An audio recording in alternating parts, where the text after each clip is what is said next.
जय हिंद बच्चों, मैं राम चौधरी स्वागत करता हूं आप सभी का हमारे YouTube channel Rudra physics classes में। आज इस वीडियो में हम बात करने वाले हैं methods of production of electromagnetic wave और हर्ट्ज एक्सपेरिमेंट के बारे में। हमने पिछले वीडियो में पढ़ा था कि जो इलेक्ट्रोमैग्नेटिक वेव्स हैं वो क्या होती हैं, उनकी प्रॉपर्टीज़ क्या क्या हैं और कैसे हम उनको डेवलप करते हैं।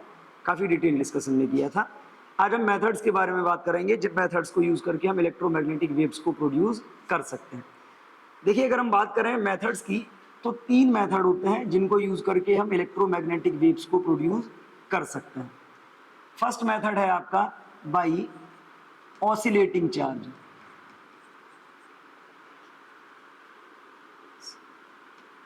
By oscillating charge. Oscillating charge का मतलब क्या है कि सपोज कोई भी चार्ज पार्टिकल है, अगर किसी स्पेस में बार बार टू एंड फ्रो मूव कर रहा है, अप एंड डाउन मूव कर रहा है, तो इस ऑसिलेटिंग चार्ज के थ्रू भी हम क्या कर सकते हैं, इलेक्ट्रोमैग्नेटिक वेव्स को प्रोड्यूस कर सकते हैं। सेकंड जो मेथड होता है आपका, that is by accelerating charge. अब देखिए, एसिलरेटिंग चार्ज का मतलब क्या होता है कि जो चार्ज होगा उसकी जो वेलोसिटी होगी वो कांस्टेंट नहीं होगी। वेलोसिटी कांस्टेंट ना होने का मतलब है कि उसकी वेलोसिटी या तो रेगुलरली इंक्रीज हो रही होगी या रेगुलरली डिक्रीज हो रही होगी। तो ऐसे एसिलरेटिंग चार्ज को यूज करके भी हम इलेक्ट्रोमैग्नेटिक वेव्स को प्रोड्यूस कर सकते हैं। फॉर एग्जांपल, जैसे आपकी एक्सरेज होती हैं, एक्सरे स्पेक्ट्रम जो होता है इलेक्ट्रोमैग्नेटिक वेव्स का, वो कैसे प्रोड्यूस होता है, अगर हम हाई एसिलरेटेड इलेक्ट्रॉन्स को, हाई वेलोसिटी इलेक्ट्रॉन्स को किसी मेटल पर स्ट्राइक कराते हैं, तो वो इलेक्ट्रॉन्स जब मेटल सरफेस से टकराते हैं और रेस्ट में आते हैं, तो उनकी जो काइनेटिक एनर्जी थी इलेक्ट्रॉन्स की, वो मेटल सरफेस से टकराने के बाद इलेक्ट्रोमैग्नेटिक वेव्स के फॉर्म में रेडिएट हो जाती है और उन वेव्स को बोला जाता है एक्सरेज। तो हम एसिलरेटिंग चार्ज को यूज करके भी क्या करते हैं, इलेक्ट्रोमैग्नेटिक वेव्स को प्रोड्यूस कर सकते हैं। थर्ड मेथड होता है इलेक्ट्रोमैग्नेटिक वेव्स को प्रोड्यूस करने का by excitation of atom. Excitation of atoms. अब यहां से समझ लीजिए, एक्साइटेशन ऑफ एटम्स का क्या मतलब है। नॉर्मली हमने पढ़ा हुआ है कि कोई भी एटम होता है तो एटम में न्यूक्लियस होता है सेंटर पे, और इसके सराउंडिंग में ऑर्बिट्स होती हैं, जिन ऑर्बिट्स में इलेक्ट्रॉन चक्कर लगाता है। लेकिन जब भी किसी इलेक्ट्रॉन को किसी सोर्स से एनर्जी मिलती है, तो एनर्जी मिलने पर क्या होता है, ये इलेक्ट्रॉन अपनी ऑर्बिट छोड़ के हायर ऑर्बिट में चला जाता है। इस स्टेट को बोला जाता है एक्साइटेड स्टेट। लेकिन ये इलेक्ट्रॉन उस हायर ऑर्बिट में या उस एक्साइटेड स्टेट में रुक नहीं पाता, और ये क्या करता है, ये अपनी ग्राउंड ऑर्बिट में वापस लौटता है। और जब ये ग्राउंड ऑर्बिट में वापस लौटता है, तो वापस लौटते टाइम इसके पास जो एक्स्ट्रा अमाउंट था एनर्जी का, वो उस एक्स्ट्रा अमाउंट को, उस एक्स्ट्रा एनर्जी को क्या करता है, इलेक्ट्रोमैग्नेटिक वेव्स के फॉर्म में रेडिएट कर देता है। यानी कि अगर हम इस मेथड की बात करें, यानी कि एक्साइटेड एटम्स के थ्रू भी हम इलेक्ट्रोमैग्नेटिक वेव्स को प्रोड्यूस कर सकते हैं। क्लियर। तो ये 3 मेथड्स हैं जिनको यूज किया जाता है इलेक्ट्रोमैग्नेटिक वेव्स को प्रोड्यूस करने में। अब अगर हम बात कर रहे हैं इलेक्ट्रोमैग्नेटिक वेव की, तो हमने आपको पहले भी बताया है कि इलेक्ट्रोमैग्नेटिक वेव का जो प्रैक्टिकल रिप्रेजेंटेशन है वो किया था हर्ट्ज ने। हर्ट्ज ने प्रैक्टिकली एक एक्सपेरिमेंट के थ्रू इलेक्ट्रोमैग्नेटिक वेव्स को शो किया। हम उसी एक्सपेरिमेंट के बारे में आज डिस्कस करने वाले हैं कि हर्ट्ज एक्सपेरिमेंट क्या है। देखिए, hertz experiment of electromagnetic waves. Hertz ने क्या किया, हर्ट्ज ने इलेक्ट्रोमैग्नेटिक वेव्स का प्रोडक्शन किया बाय यूजिंग एलसी ऑसिलेशंस या एलसी सर्किट। एलसी सर्किट का मतलब क्या है कि एक इंडक्टर और एक कैपेसिटर को एक सर्किट में कनेक्ट करके उन्होंने एक सर्किट में कनेक्ट करने के बाद जो एनर्जी थी या जो वेव्स थी उनको प्रोड्यूस किया, और उसी एक्सपेरिमेंट को हम बोलते हैं hertz experiment of electromagnetic wave. अब देखिए, हर्ट्ज का एक्सपेरिमेंट क्या था। हर्ट्ज ने अपने एक्सपेरिमेंट में एक कैपेसिटर लिया। मान लीजिए इस टाइप से एक कैपेसिटर है, ये एक कैपेसिटर है और ये कैपेसिटर की प्लेट्स हैं। उन्होंने इस कैपेसिटर की प्लेट्स को एक इंडक्टिव कॉइल से कनेक्ट कर दिया, एक इंडक्टिव कॉइल से कनेक्ट कर दिया। अब देखिए इंडक्टिव कॉइल से कनेक्ट किया किस टाइप से,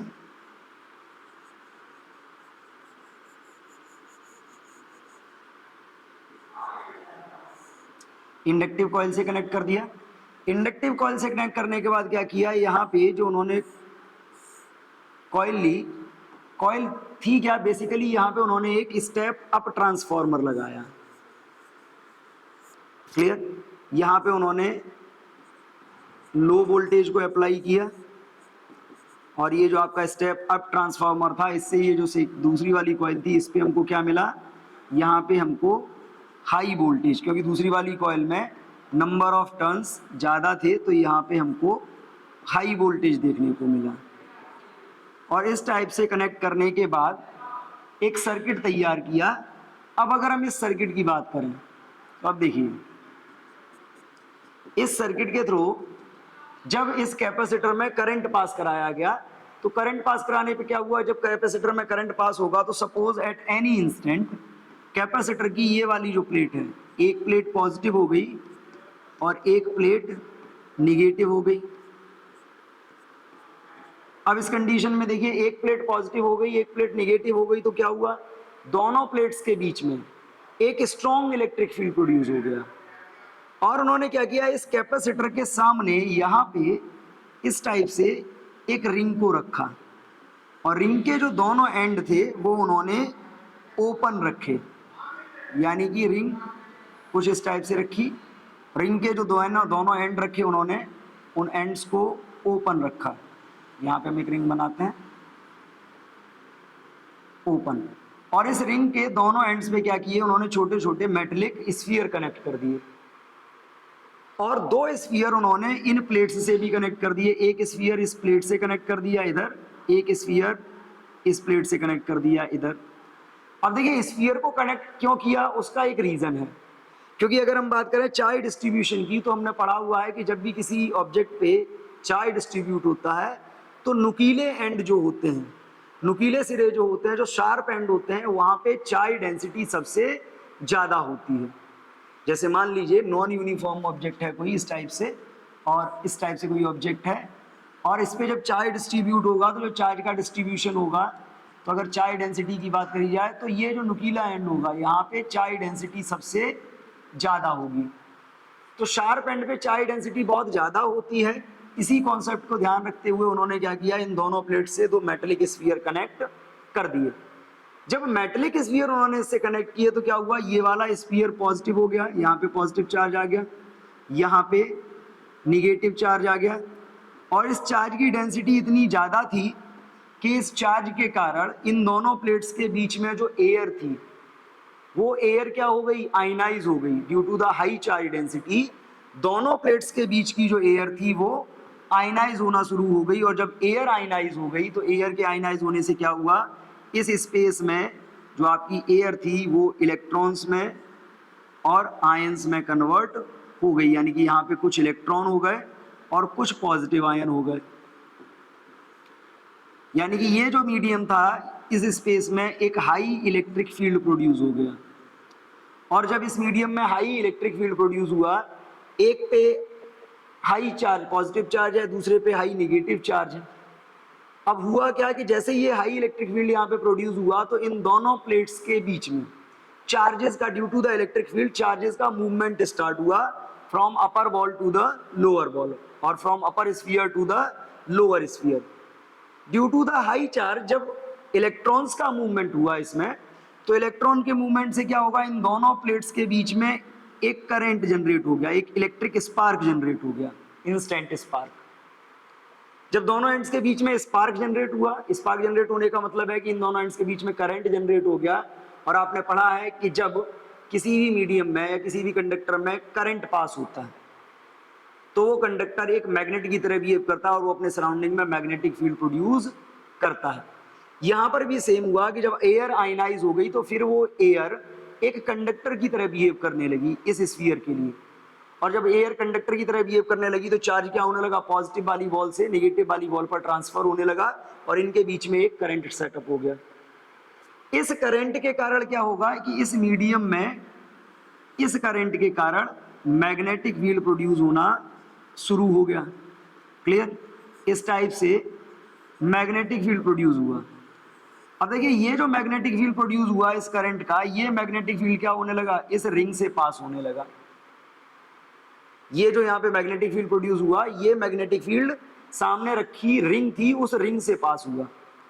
अब यहाँ पे देखिए जब ये करंट चेंज होगा, जब चार्ज इधर से इधर पास होगा, यानी कि अमाउंट ऑफ चार्ज लगातार ट्रांसफर होगा, तो करंट डेवलप हो जाएगा, कंडक्टिंग मीडियम बन जाएगी एयर।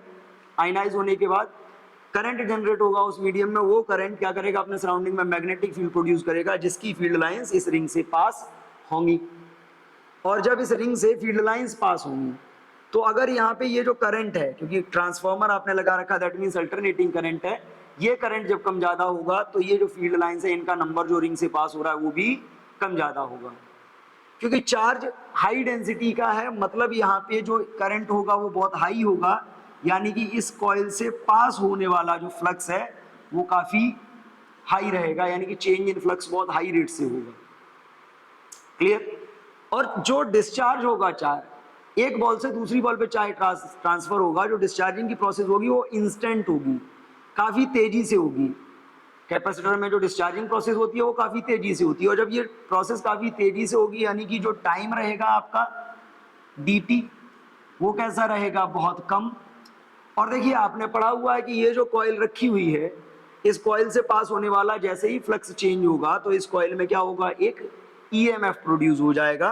अब उस इंड्यूस्ड EMF के लिए अगर हम बात करें, इंड्यूस्ड EMF, इंड्यूस्ड EMF का फॉर्मूला आपने पढ़ा है, E इज इक्वल होता है d∅dt।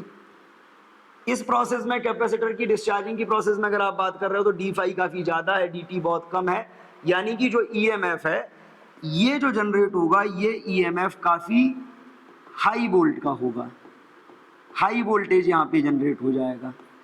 अब हाई वोल्टेज जनरेट होने का मतलब क्या है कि ये जो रिंग रखी थी, रिंग का एक एंड पॉजिटिव हो जाएगा और रिंग का एक एंड निगेटिव हो जाएगा, मतलब इनके बीच में एक EMF जनरेट हो गया। ये जो कॉइल थी आपकी, इस कॉइल में क्या हुआ, एक EMF प्रोड्यूस हो गया।